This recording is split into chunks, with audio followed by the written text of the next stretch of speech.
Hello.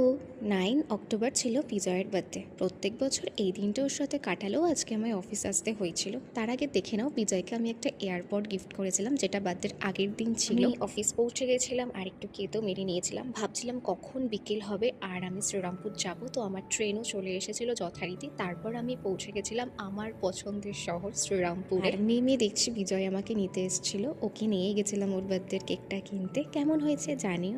দেন চলে গেছিলাম ওদের বাড়ি। তো দিদিরা সবাই ছিল, জমিয়ে আড্ডা দেওয়া হয়েছিল, কেক কাটা হয়েছিল, তারপর যথারীতি কেক মাখামাখিও হয়েছিল। আর দ্য বিজয় ঘোষের বার্থডে বলে কথা, তো বাজি ফাটানোটা তো ম্যান্ডেটারি। এখন ওই বাড়িতে কেক কাটার সাথে সাথে বাজি ফাটানোটাও একটা পার্ট হয়ে দাঁড়িয়েছে।